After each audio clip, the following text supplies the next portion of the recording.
boys! Welcome to the dawn of a new era for reality comics TV. We've wrapped our powerful fists about the tiny segments of yesterday and squashed them into one delightful, monstrous wad of comic book-related news, reviews, and other delicious tidbits. So sit back, relax, grab a snack and a smaller, weaker family member, and remember to hit that like and subscribe button. I am David Barrie. And I am Nicole Barrie. No relation. And welcome to the very first episode of Super Comic Smash-Up!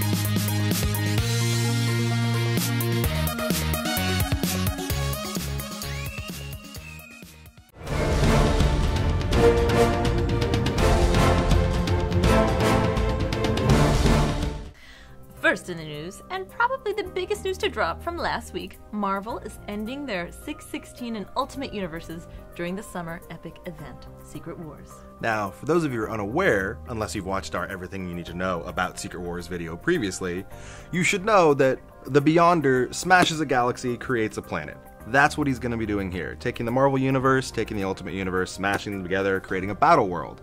A lot of people are really worried about this, however you must realize, similarly to before, the galaxy was eventually reset. So we will probably see the universes return from whence they came at the conclusion of Secret Wars. CBS confirmed last week that Whiplash star Melissa Benoist will be playing Supergirl in the upcoming TV series of the same name.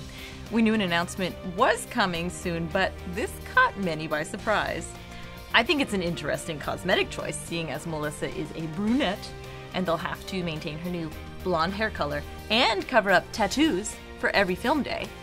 Also, since she'll be Supergirl, she'll never be able to be Batgirl, which I think would be really natural for her.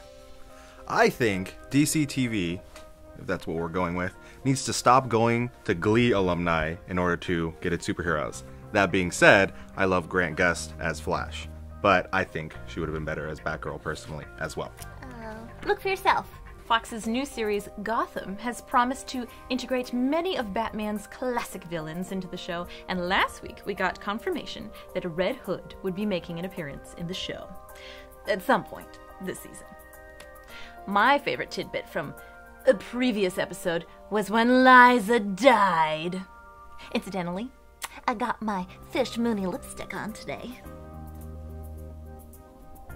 So, I don't actually watch Gotham.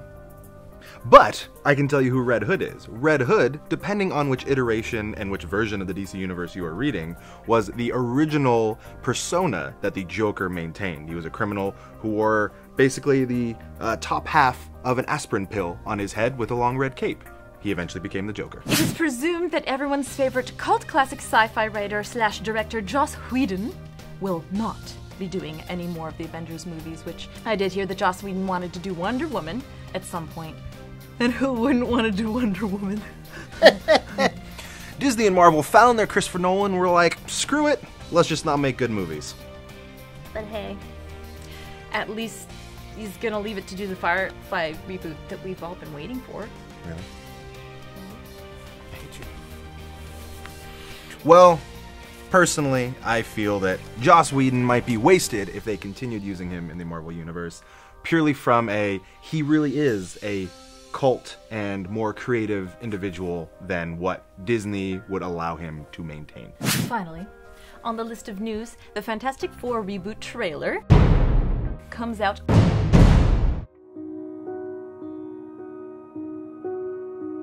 How did we get this far? Human beings have an immeasurable desire to discover.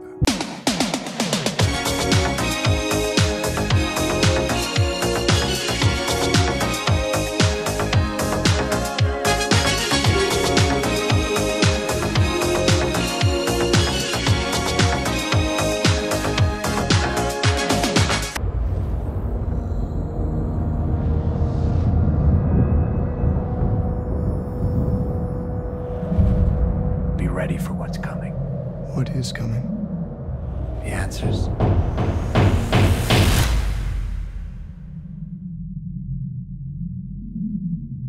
That's it for last week's news. Now it's time to turn our attention to what has been happening in comic book TV shows this week on the brand new segment that we like to call Previously on...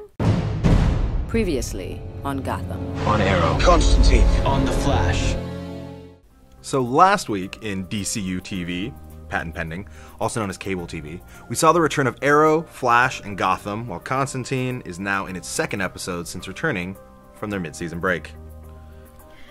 And boy, did Arrow return fast! Oh yeah. This segment contains spoilers, darlings. So, turn away if you don't want to be corrupted. So, in this week's episode of Arrow, we saw that Oliver Queen was already brought back to life, which personally I thought they could have stretched out a little bit more, leaving the fandom to question whether or not he would actually be returning. I did, however, really enjoy the way they introduced Black Canary, which was basically, Oliver's gone, she's gonna kick some ass. Grabs her sister's equipment, goes out onto the town. Grabbing sisters quickly. Now, on The Flash last week, we saw Captain Cold and the Heatwave team up to take on the Flash. So, the big question is, if these two villains combine their powers, would they become Captain Hurricane? Yuck, yuck, yuck, yuck. And that is why Augustine does not write my script. So I really enjoyed this week's episode of Flash. However, when it comes to Barry's confession to Iris, I'm not 100% sure where they're going with this, because I am of the camp that actually believes that Eddie Thawne is in fact the Reverse Flash, not Dr. Wells, because Dr. Wells being Reverse Flash would be way too easy. So I think what's going to happen, classic, hero becomes villain, hero wins back love of his life. Eddie Thong. And on Fox last Monday, we had Fish vs. Falcone, and it seems like Gotham is back to good form with this episode, with the exception that RBFB, resting bitch-face Barbara, still continues to exist. Seriously, how does the set of Orange is the New Black not notice that Gotham stole Piper? I don't know what any of that means. I'm not watching Gotham.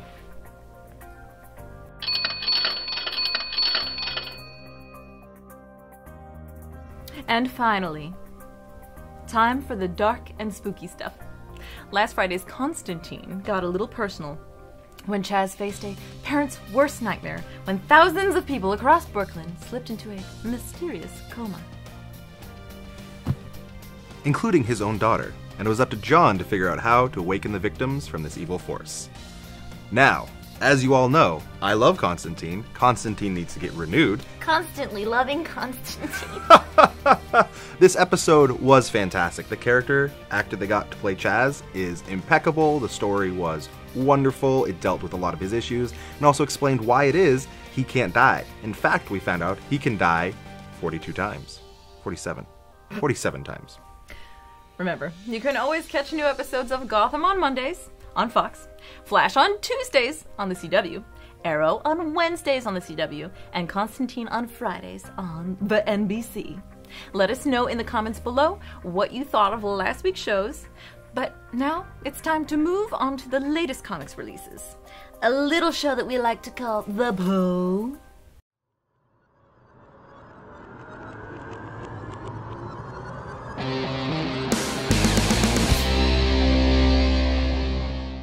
First up this week, we have Batman number 38. The Joker is back, with a face. This time, no funny stuff. Can Batman track down the clown prince of crime one last time?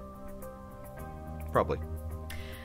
And another dose of the bats can be administered in Catwoman number 38, when the Batman pays a visit to his feline friend.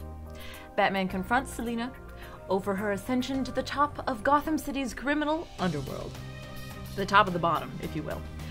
And the gloves come off. Probably along with the pants. Harley Quinn number 14. Can Harley find a new crush without crushing him to death? Her type is rare, generally bloody rare. What hunk of meat will she order up this issue? And is she ordering off menu? Tom Fowler references Miss Quinn's classic costume for his variant cover, a move I'm certain will be raved about within the Quinn fanbase. Raved! Raved! Future's End number 39? Wow. Dr. Polaris is now aboard the Justice League satellite. And what is that up in the sky? A space bird? A space plane? No, nothing but a super problem. Gotham Academy number 4. Our team of youngsters is getting down to it. They're in pursuit of the ghost of Gotham Academy. I've been eagerly awaiting this issue, as have all the little scamps on my block. I have little scamps. Aquaman number 38. Hell hath no fury, like a telepathic gorilla mother scorned. Gorilla Grodd went down, and now other problems are coming up for Aquaman. From like the bottom of the sea, because he's... I did a bubbling motion. That's what that is. Deathstroke number 4. Gotham is a great place to meet people. Villains, heroes, and their coordinating, plot-enriching relationships are the keystone of this great city, are they not? This issue, Harley Quinn joins in the fun. Gotham's like LinkedIn for insane people. V Wars number 10. You know what the V stands for? And LaShonda may not like them one bit, but she may have to put up with quite a lot for the mission's sake. New major character Strega hits the scene, and I bet she's a real witch. If Ryan Brown and Marco Turinis' cover from the issue don't excite a salivary response, take a peek at issue number 11's cover. Get on board. Bitch Planet number 2. This title's premiere issue has already rallied such good hype, but let's just pepper it a little bit more promotion, shall we? Looks like a friendly game of boys versus girls and a rousing game of blood sport. Are we all cheering for the home team?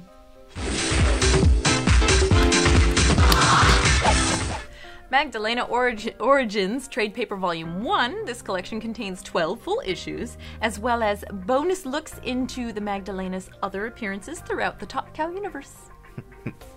Top Cow. Amazing X-Men number 16. The powerful gem of Sidorak is beckoning, calling for the formation of a new juggernaut.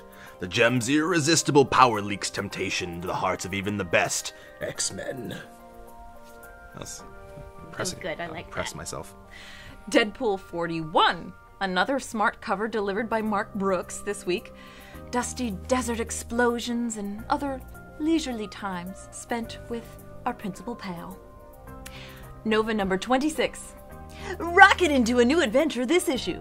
Wah, wah. Spider-Man and the X-Men number 2. A razor-toothed love triangle is revealed during an unscheduled field trip orchestrated by Sauron. Not the Lord of the Rings. The Spider Chaperone is only 2 issues in, but so far it's been more School of Hard Knocks than School for the Gifted. Thor number 4. Thor number 4. Thor number 4. Well, that didn't take long. It's Thor versus Thor this issue. The Odin son, head-to-head with the new hammer Harpy. Uncanny Avengers number 1. A new team of Avengers emerges from the smoke of Axis, and an old foe strikes at the scent of its vulnerability. You smell vulnerable. Sorry. Not volatile. Oh. Now for some hot covers from this week. First on our list, George Maguro's cover for Dark Shaman number 4 is sweeping and natural, as well as eerie. And you know how much I like accurate proportions. Michael Brossard's art for Captain Midnight is fantastically illuminated, offers wonderful colors and energy. Riley Rossmo's cover for Clive Barker's Nightbreed number 9 is full of motion, great coiffure, and it's utterly alluring. The inkiness of Christopher Mitton's style is really appealing to me, not unlike an octopus. Every Umbral issue I've seen has turned my head. This week's issue is no exception. Tom Mueller did this chilling high contrast cover for Zero number 14. Its graphic style is really grabbing. High shadow, near silhouetted shapes. Fran Bueno's illustration of hands for Graveyard Shift 2. Just look at them. They are phenomenal. Better than Rob Liefeld's feet. Jennifer Zone makes this cover interesting by giving it a worm's eye angle, and the soft colors contrast dark, haunting eyes, which steal attention despite their small dimming in the composition. That was deep. Thank you. Francisco Mattina makes Spider-Man 2099 look gripping with an overstuffed cover that isn't too busy. Love it. Well done and well balanced. I would totally judge this book by its cover. I always do. And finally, I think Diana Skelly's cover for Sonic Boom number 4 is just tops. And so is her name. Just tops. Don't forget, visit your local comic book stores on Wednesdays to pick up all of these and other great titles. And speaking of comic book stores, that brings us to the spot.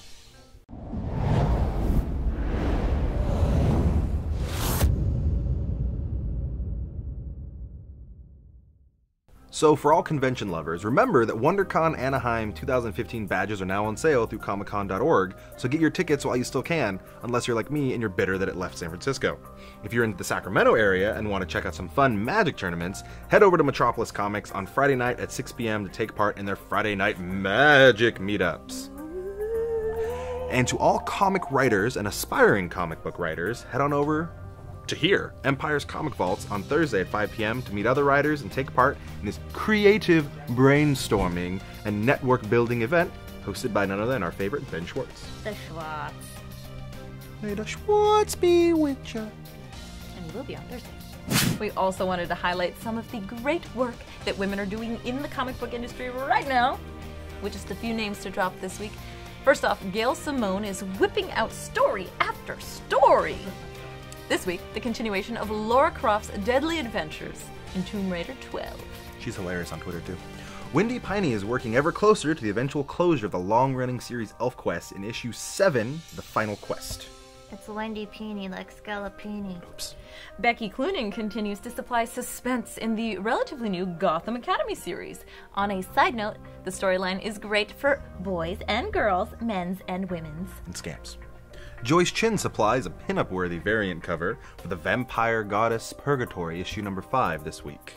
And Sabine Rich's cover for Dark Shaman number 4 is sure to turn a few heads at the new release rack. So, this week, viewer and friends of the show, Charles asked, how do you feel about the reboot of the Marvel Universe? How do you feel about the reboot of the Marvel Universe? I'm okay with it.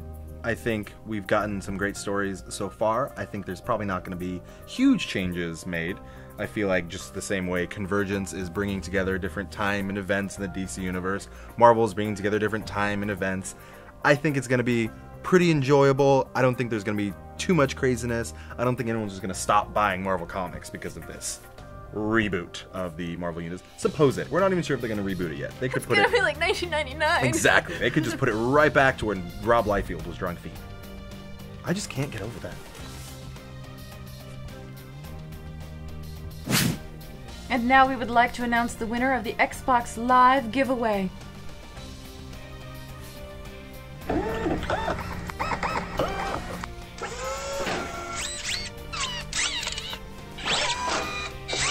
The winner is Jose Gonzalez. Congratulations, Jose. You have won. Killpocalypse. Before we go, we have another giveaway to announce. This week, we're giving away a $20 GameStop gift card to one lucky viewer who can answer this question. In Marvel's The Avengers, what is the address to Stark Tower? Here's a hint. Think of Charlie Brown's dog. Don't think about him like that. Like always, we will be announcing the winner next week in another random drawing. Well, that's it for this week's episode of Super Comic Smash Up! Don't forget to hit that like and subscribe button before you leave and post your answer to this week's trivia in the comments below. And if you have any questions, also post those there. Until next time, I am Nicole Barrie. And I am David Barrie, still no relation. CBS confirmed last week that Whiplash star Melissa Benoist will play Supergirl.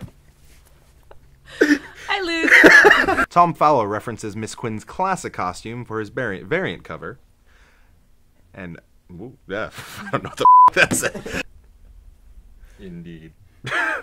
The question mark squares confused me.